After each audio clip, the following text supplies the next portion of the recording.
Bajo la superficie reluciente del océano existe otro reino, silencioso, infinito y despiadado, capaz de aplastar todo lo que existe. La luz del sol se va desintegrando, hundiéndose en la oscuridad absoluta. La presión aumenta, lo suficiente como para deformar el metal. En ese lugar frío y sombrío, la vida no se limita a sobrevivir, se ve obligada a transformarse. Criaturas que deberían ser pequeñas y frágiles, crecen hasta tamaños que desafían toda lógica conocida. Un camarón alcanza el tamaño del antebrazo de un adulto. Una medusa expande su cuerpo como una casa flotando en la oscuridad. Y en algún punto del abismo, un calamar gigante se desliza en silencio, tan largo que puede compararse con un camión. Este fenómeno extraño no es una leyenda. Es una regla real de las profundidades del océano. Se lo conoce como el gigantismo de las profundidades marinas. Los científicos han perseguido este misterio durante décadas, pero hasta hoy, nadie comprende realmente por qué el océano profundo parece favorecer a los gigantes. ¿Será el frío cortante el que ralentiza el ritmo de la vida hasta obligar a los cuerpos a crecer? ¿O es la presión aplastante, comprimiendo desde todas direcciones, la que ha desviado la evolución por un camino completamente distinto? Y aún después de decenas de años de investigación, la respuesta sigue incompleta. ¿Está la causa en el frío, en la presión, en la oscuridad eterna, o en algo más profundo aún, una ley silenciosa, grabada en la propia forma en que la vida se adapta cuando es empujada hasta su límite final? Hoy nos sumergiremos en uno de los mayores misterios del océano, no solo para enfrentarnos a los gigantes del abismo, sino para rastrear las fuerzas invisibles que los moldearon y los convirtieron en los titanes de las profundidades marinas.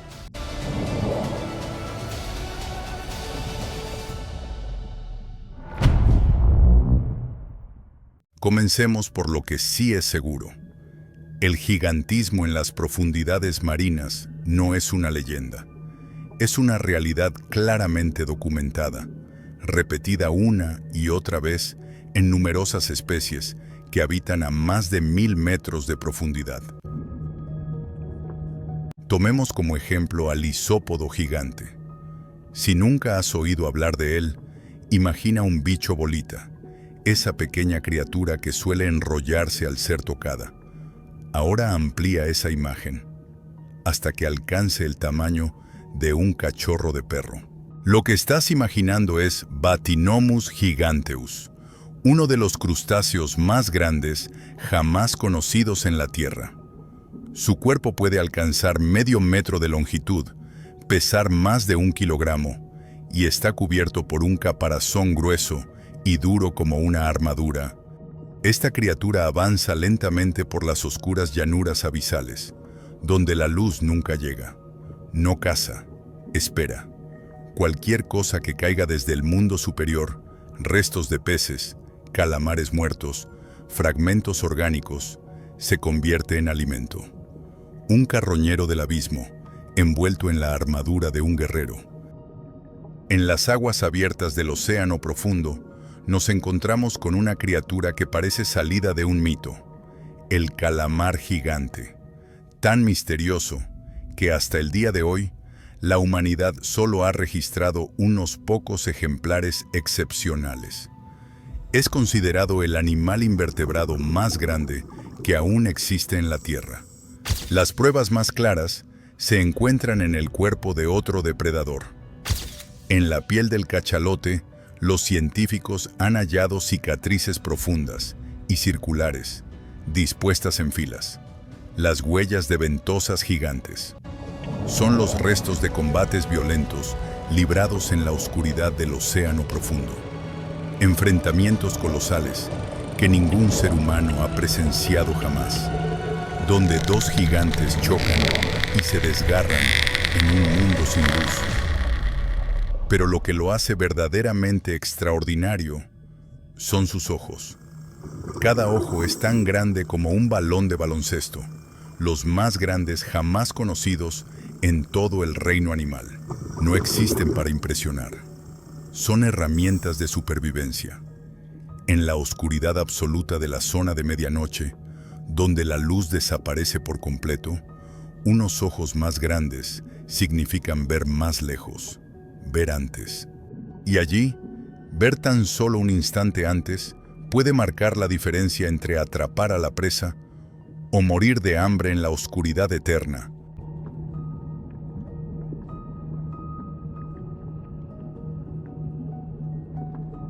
Incluso las criaturas más diminutas del océano no escapan a esta regla.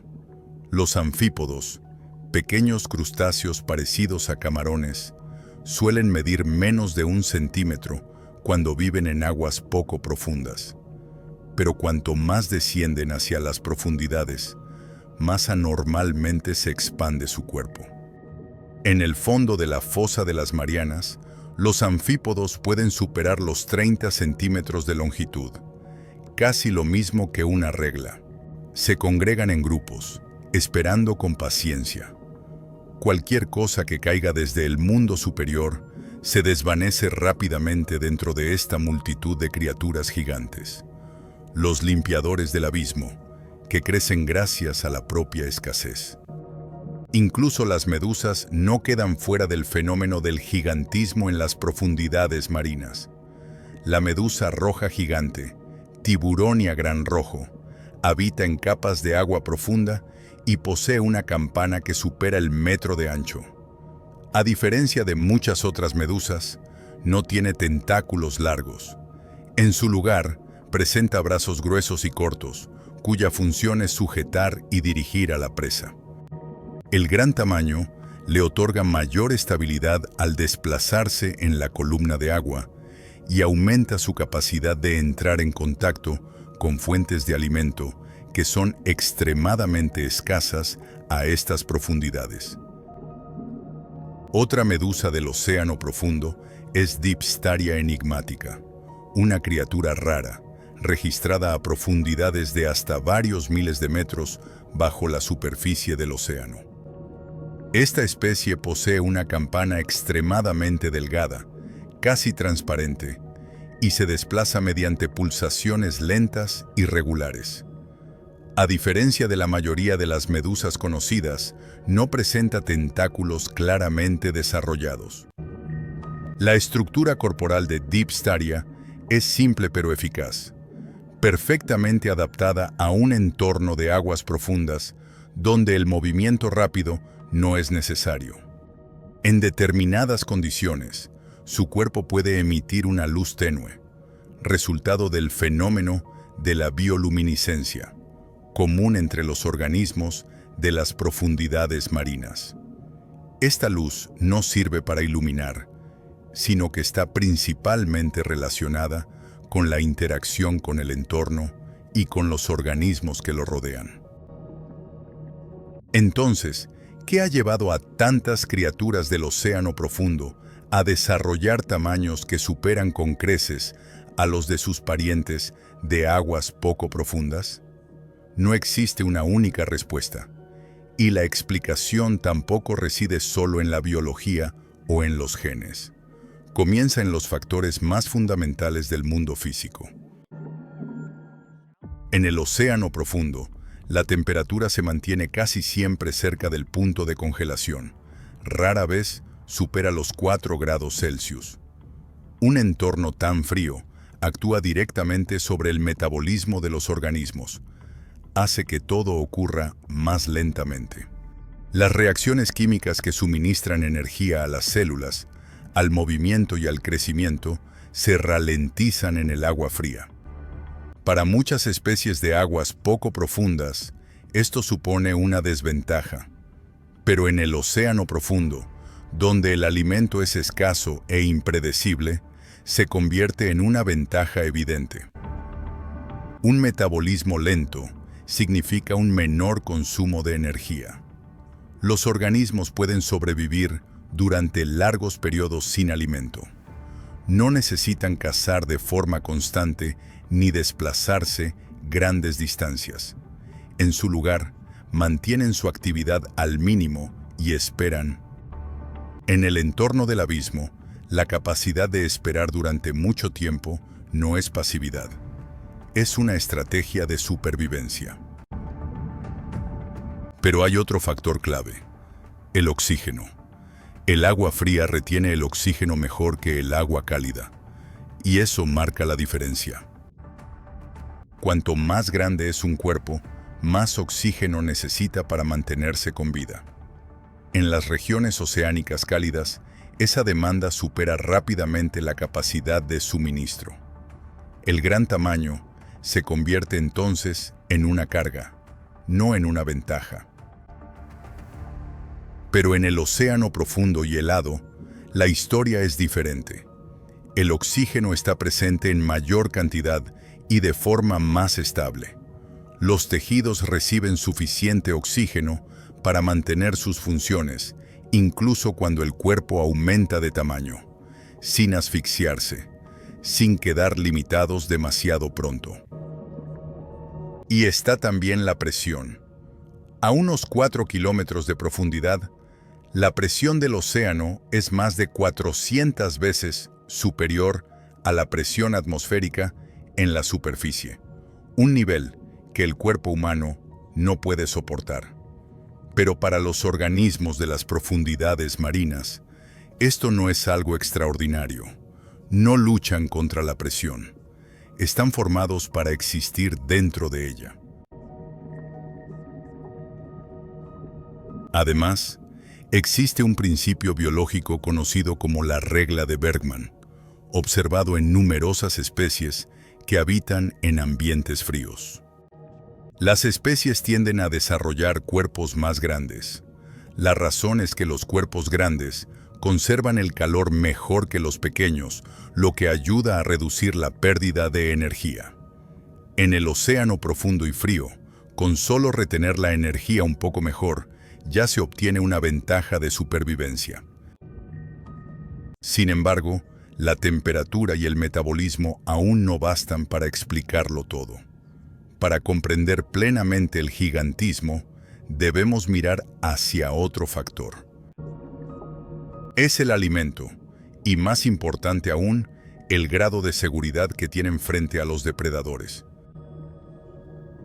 El océano profundo se parece a un desierto. No un desierto de arena, sino un desierto de nutrientes. En las capas superficiales del agua, la luz del sol permite que se produzca la fotosíntesis. El plancton prospera, alimenta a los peces pequeños, luego a los peces grandes y a los depredadores. La energía se repone de forma constante. Pero por debajo de unos 1000 metros de profundidad, todo se detiene. No hay luz. No hay fotosíntesis, no se genera ninguna fuente nueva de energía. La vida en el océano profundo debe depender de lo que cae desde arriba. Es la nieve marina, partículas de materia orgánica que descienden lentamente a través de la columna de agua. Restos de plancton, desechos fecales, fragmentos de tejido muerto. Caen de forma continua, pero cuando alcanzan el fondo abisal, la mayor parte ya ha sido consumida en el trayecto. Lo que queda es solo una cantidad mínima. De vez en cuando, aparece una fuente de alimento mayor. El cadáver de un pez, de un calamar, o en casos mucho más raros, de una ballena. Estos eventos no son frecuentes, pero cuando ocurren, pueden sostener a comunidades enteras de organismos durante meses, incluso durante años. En un entorno donde el alimento llega de forma escasa y difícil de predecir, el crecimiento rápido no es una ventaja. Muchas criaturas del océano profundo crecen muy lentamente. Pueden tardar años, incluso décadas, en alcanzar su tamaño final. Un caso extremo es el tiburón de Groenlandia. Esta especie solo comienza a reproducirse después de superar los 150 años de edad y puede vivir más de 400 años, convirtiéndose en el vertebrado más longevo conocido. Pero no se trata de una lentitud aleatoria, sino del resultado de una estrategia a largo plazo. En el océano profundo, el tiempo opera con un ritmo diferente. Crecer despacio ayuda a reducir la competencia directa.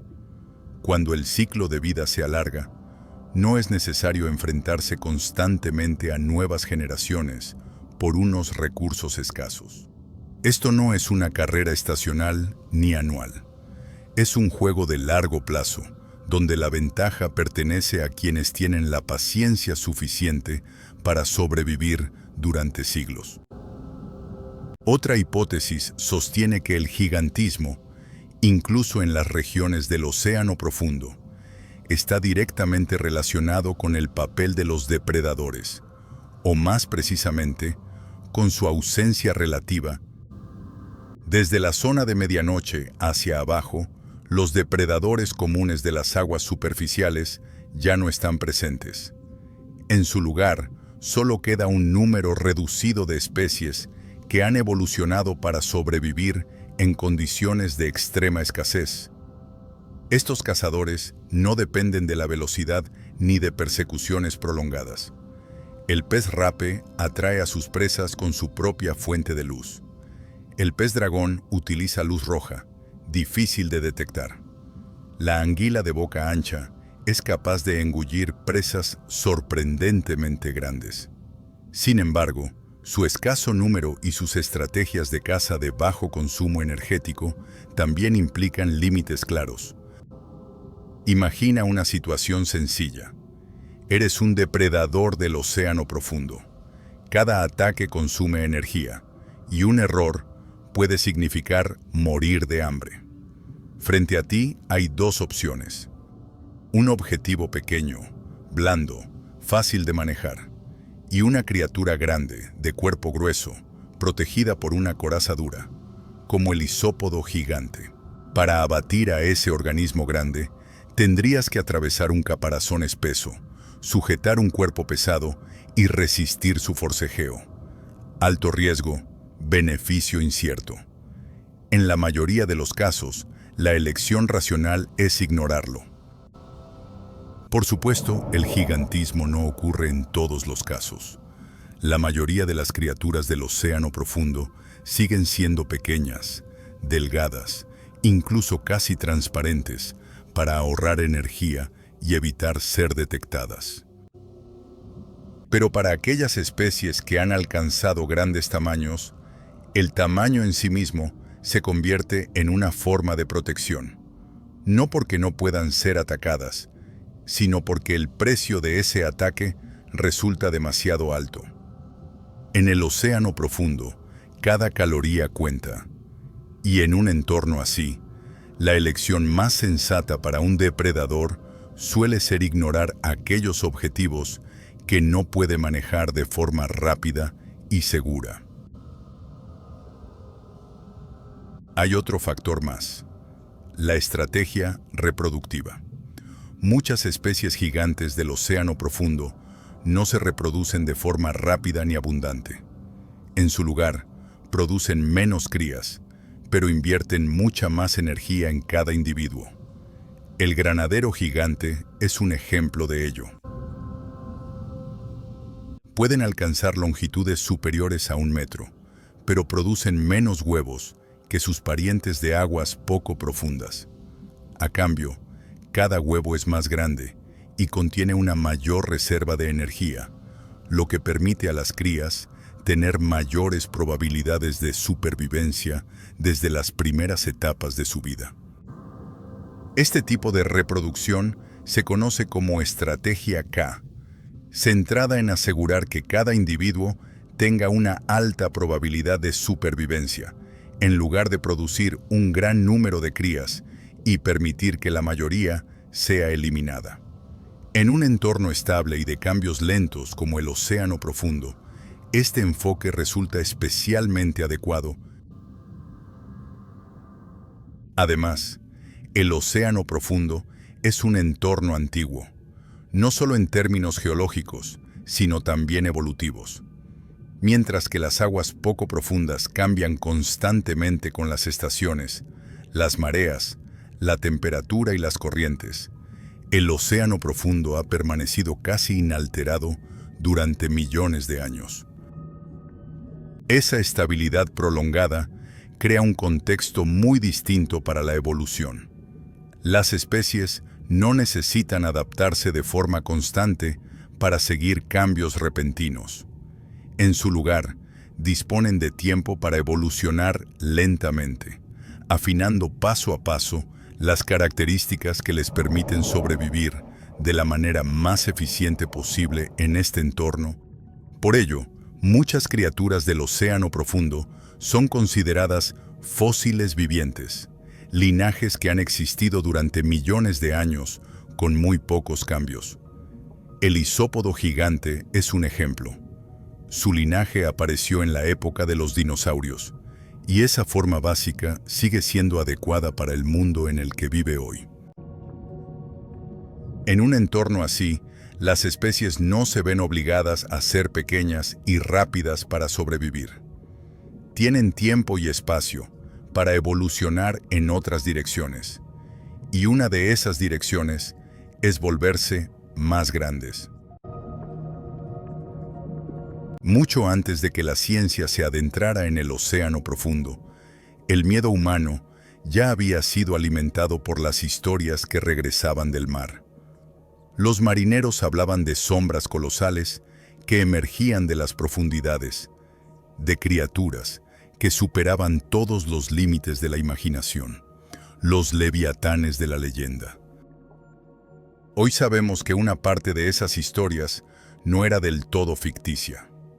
En ocasiones, calamares gigantes quedan atrapados en redes o aparecen varados en la costa en estado de descomposición. Sus cuerpos deformados, los ojos aún desmesuradamente grandes, el pico duro, oculto entre la masa de tentáculos, todo ello basta para sembrar el terror en quienes los ven por primera vez. Pero la verdad, detrás del gigantismo en las profundidades marinas, es aún más asombrosa que la leyenda. Estas criaturas no son monstruos nacidos para sembrar el miedo. Son el resultado de millones de años de adaptación en la oscuridad, el frío y la escasez. No son las pesadillas de la humanidad, son los supervivientes del océano profundo. Los estudios sobre el gigantismo en las profundidades marinas no solo nos ayudan a comprender el océano, sino que también reflejan directamente lo que está ocurriendo en el mundo humano.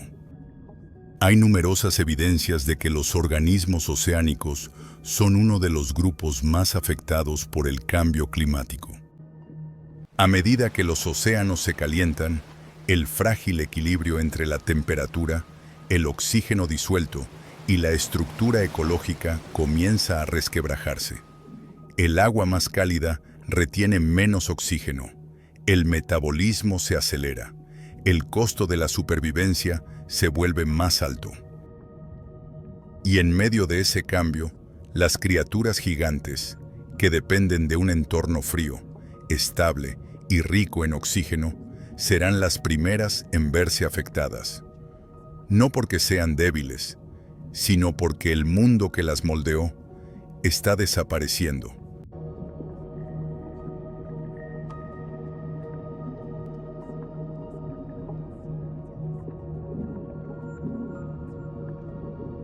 ¿Qué piensas sobre el océano? ¿Y qué crees que aún existe ahí abajo, más allá de lo que la humanidad conoce? Comparte tu opinión en la sección de comentarios. Estamos haciendo todo lo posible por crear contenidos valiosos como este y agradecemos enormemente su apoyo y sus aportes. Si tienen alguna opinión sobre la forma de narrar, el ritmo del contenido o la voz de la narración, no duden en hacérnoslo saber. Gracias por ver el video y por acompañarnos en este camino.